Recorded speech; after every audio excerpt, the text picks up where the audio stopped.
February 20th, 2011. A police station in Rovaniemi, Finland. Population 47,000. Temperature -15. A town so far north it sits directly on the Arctic Circle. Nobody comes here for football.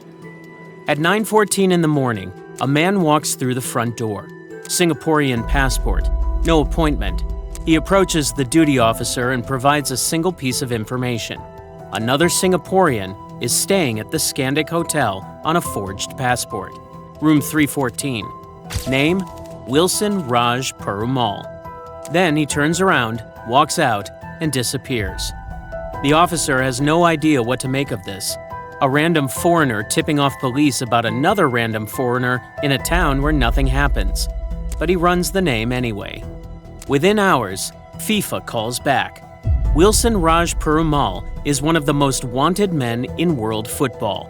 He has fixed matches on 5 continents, World Cup qualifiers, Olympic Games, national team friendlies, hundreds of millions of dollars in fraudulent bets, all placed on outcomes that were decided before kickoff.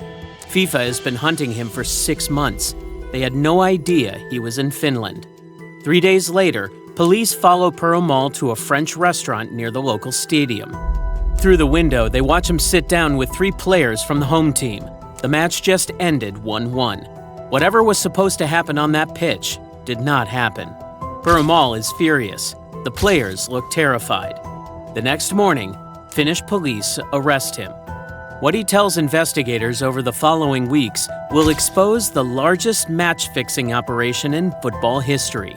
And the strangest part is not how he got caught, it's who turned him in. The tip that ended Wilson Raj Perumal's career came from inside his own syndicate. The boss had decided he was more valuable in a prison cell than on the payroll. This is the true story of the man who rigged football, the man behind the biggest match-fixing operation in sports history, and the men who threw him away when he became inconvenient.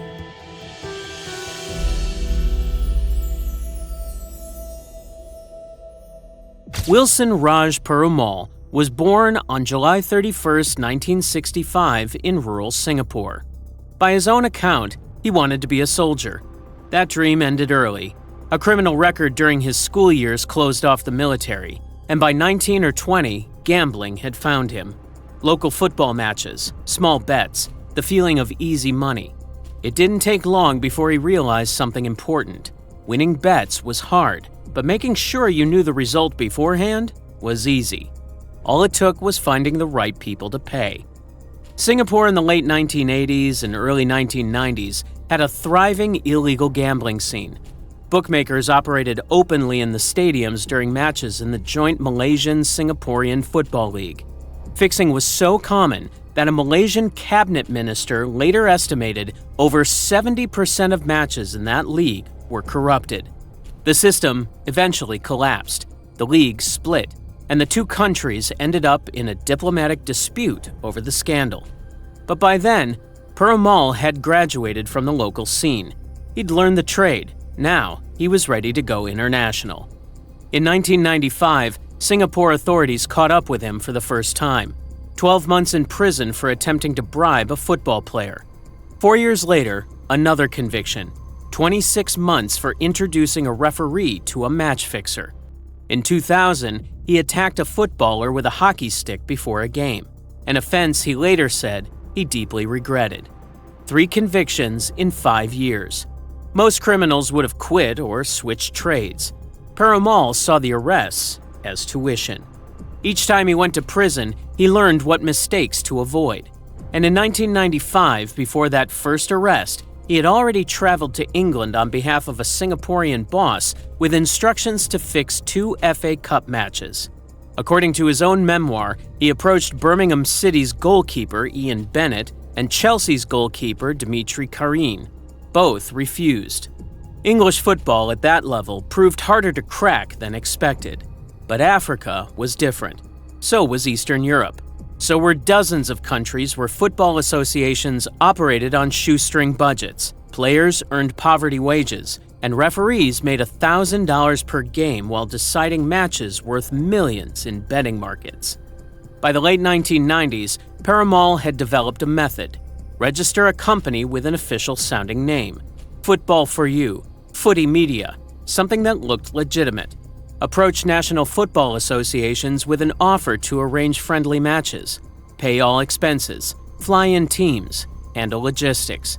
The associations, most of them perpetually short on funding, welcomed him with open arms. What they didn't realize was that every match was pre-arranged. The referees were on the payroll. Sometimes the players were too. And somewhere in Asia, betting syndicates were placing millions of dollars on outcomes that were already decided. The mechanics of a fix were straightforward. For a typical international friendly, the syndicate would pay somewhere between $50,000 and $200,000 in bribes. Referees were the easiest targets. FIFA paid match officials around $1,000 per game, small money for men who controlled yellow cards, penalty kicks, and added time. A corrupt referee could award phantom handballs in the box, give soft red cards to key players, or simply extend the match until the required goals appeared. Perumal had a favorite, Ibrahim Chaibu from Niger. He was the best, Perumal would later say. Very bold. Chaibu officiated matches across Africa and the Middle East, awarding penalties that replay showed were fiction, disallowing goals for imaginary fouls. FIFA eventually banned him for life.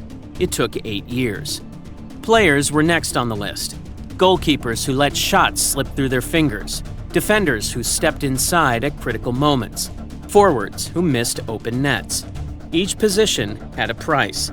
In Finland, players on the Rovaniemi team received between $15,000 and $56,000 each to affect match outcomes. The money was delivered in cash, sometimes handed over in stadium bathrooms during halftime.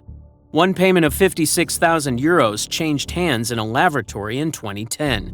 The players who took bribes came mostly from Zambia and Georgia, men earning modest salaries in a remote Arctic league, suddenly offered more money than they would make in years.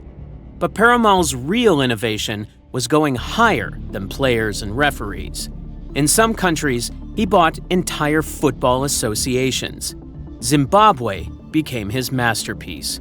Between 2007 and 2009, in what became known as the Asiagate scandal, Perumal arranged for the Zimbabwe national team to tour Asia repeatedly: Thailand, Malaysia, Vietnam, Laos. Friendly match after friendly match. The team would arrive, play against lower division clubs, and somehow lose.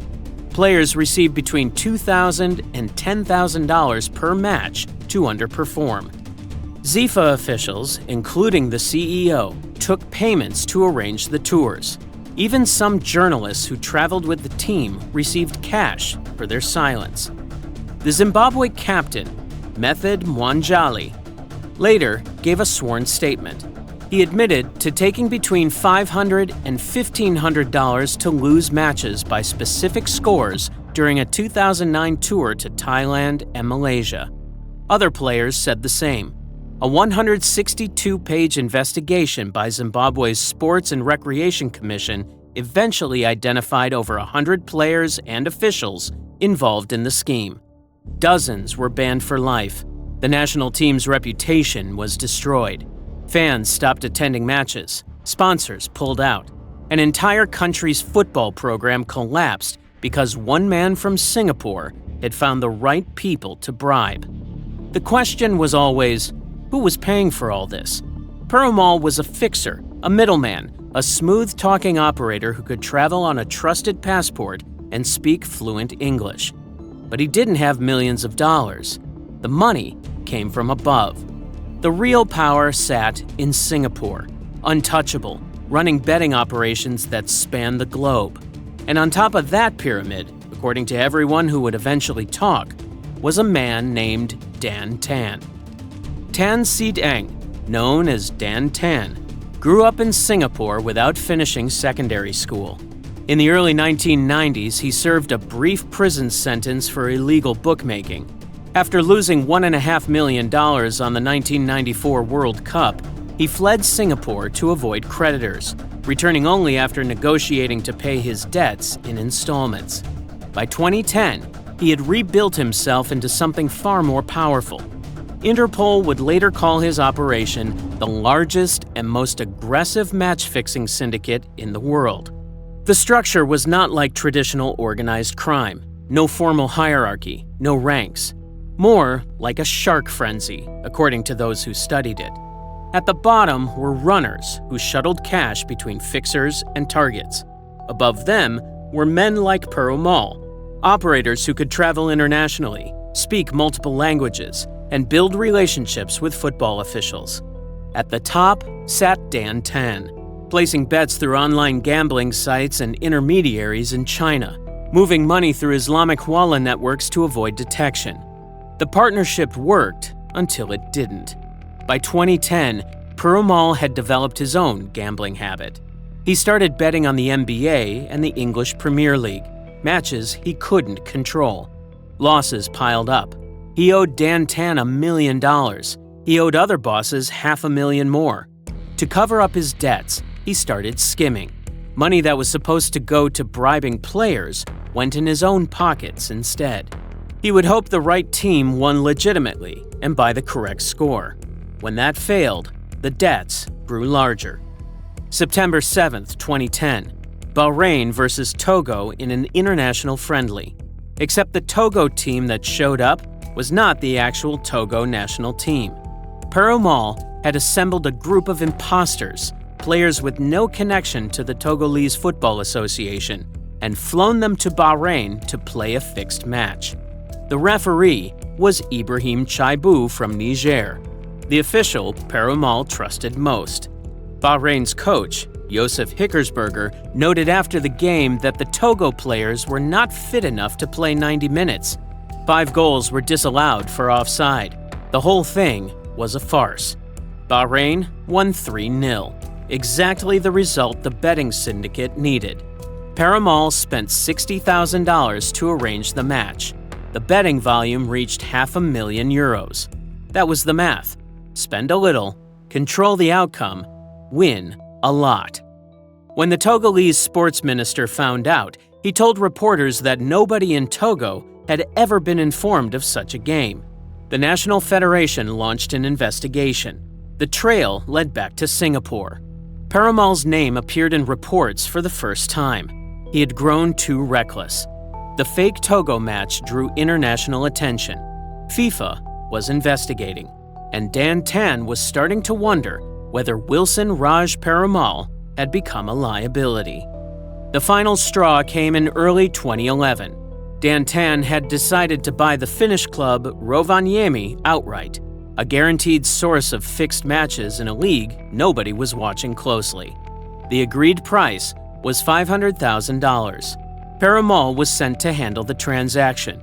He handed over $200,000 and kept the rest for himself. When the Finnish club owners called Singapore to complain about the missing $300,000, Perumal's fate was sealed. Days later, a low-level runner named Anthony Santia Raj organized 2 international friendlies in Antalya, Turkey, Latvia versus Bolivia, and Estonia versus Bulgaria. The matches were so obviously fixed that FIFA noticed immediately. All 7 goals in both games came from penalty kicks. When a Latvian player missed one penalty, the referee ordered it retaken. The betting patterns were insane. FIFA contacted the organizers. Dan Tan concluded that Perumal had tipped them off. Whether he actually did remains unclear. What is clear is that the syndicate decided to eliminate him. Santia Raj dispatched a runner to Finland. The runner walked into the Rovaniemi police station with a simple tip. Wilson Raj Perumal is staying at the Scandic Hotel on a forged passport. Then he left. The Finnish police did the rest. After years of rigging matches across 5 continents, generating hundreds of millions in fraudulent gambling profits, fixing World Cup qualifiers and Olympic Games and everything in between, Wilson Raj Perumal was brought down by his own people. Once he realized what had happened, Perumal made a calculation. Loyalty had gotten him nothing. The syndicate had thrown him away the moment he became inconvenient. So, He started talking. To Finnish police, to FIFA investigators, to Interpol, to anyone who would listen. In a prison cell in Lapland, far from the tropical heat of Singapore, he became the most valuable informant in the history of football corruption. He provided details that led to an Italian court indicting Dan Tan in December 2011. He explained how the network operated, the front companies, the referee payments, the method for approaching vulnerable football associations. He drew diagrams of the syndicate structure. He named names. He estimated that he had personally fixed between 80 and 100 matches. His success rate, he claimed, was 70 to 80%. Some of his information proved exaggerated. Authorities questioned whether he had inflated his role for notoriety or leniency. But the core of what he revealed was confirmed again and again as investigators followed his leads across Europe and Africa. In July 2011, a Finnish court convicted Perumal of bribery and match fixing. 24 matches involving Rovaniemi had been fixed. 9 players received suspended sentences. Perumal got 2 years. He served 1, then was extradited to Hungary to assist with investigations there. Dan Tan was eventually arrested in Singapore in September 2013 during a 12-hour series of raids. Interpol called him the leader of the world's most notorious match-fixing syndicate. He was held without trial for 6 years under a Singaporean law designed for gang members and drug traffickers. In 2019, the country's highest court ruled the detention unlawful. He was released. An Italian arrest warrant still stands. If Dan Tan ever sets foot in Italy, he will be arrested. Perumal published his memoir in 2014, Kelong Kings. Kelong is Malay slang for match fixing. In the book, he claimed to have helped Nigeria and Honduras qualify for the 2010 World Cup by fixing their qualification matches. He claimed to have rigged games at the 1996 Atlanta Olympics and the 2008 Beijing Olympics. He claimed to have fixed World Cup warm-up matches involving South Africa, Brazil, Bulgaria, Colombia, and others. A FIFA investigation later confirmed several of his claims.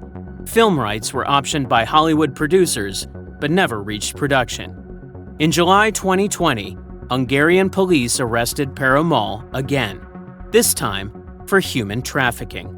According to reports, he was accused of helping people cross borders illegally for profit. His wife, a Norwegian national, was also arrested. In May 2025, a Hungarian court convicted him. The sentence? 11 years. He is currently fighting extradition to Singapore, where he is still wanted for skipping bail on a 5-year sentence from 2010 for running over a police officer with his car. Terry Steen spent 2 years as a FIFA match-fixing investigator. He was the man who received the first files on Zimbabwe. When asked what surprised him most about the case, his answer was simple: the ease of it all. "I never thought match-fixing would be across the globe," he said. "But it is. And that is the most surprising thing to me, the consummate ease with which fixers gained access to football." In one case, Steens noted, Perumal walked into a dressing room at halftime, told the coach to sit down, and personally instructed the team how to play the second half. Nobody stopped him. Nobody questioned who he was. The system had no defenses. Perumal himself offered an explanation in his CNN interview. "Football is no longer a sport," he said. "It's more like a business now. So I think we are just trying to make money out of this business. People want to win, and they will do anything just to get a result." He showed no real remorse. When asked about the players he corrupted, he said some of them thanked him. The money changed their lives. The only people who got hurt, in his telling, were the illegal bookmakers, and they could absorb the losses. That arithmetic leaves out everyone else. The fans who paid to watch matches that were decided before kickoff. The honest players who lost to teams that were paid to win. The referees who called games straight while their colleagues took bribes. The national programs, like Zimbabwe's, that collapsed entirely under the weight of the scandal. Match fixing does not just steal money, it steals the entire point of competition. And after more than 2 decades, Wilson Raj Perumal was one of the best in the world at making that theft invisible. FIFA claims to have reformed since then. Interpol received 20 million euros to fight match fixing. Betting monitoring systems now track suspicious patterns in real time. Football associations have been warned, but the fundamental economics haven't changed. There are still broke leagues and underpaid players and referees earning $1,000 per game while millions flow through Asian gambling markets. The opportunities remain. All it takes is finding the right people to pay. When Wilson Raj Perumal was arrested in Finland, investigators found his phone. The contact list contained names from 38 different countries, players, officials, federation administrators from nearly a fifth of FIFA's member associations. His laptop had even more. Over 50 countries represented. One man, one phone book, a quarter of world football potentially compromised. And he was just one fixer. The question nobody can answer is, how many others are still out there, still working, still finding the right people to pay?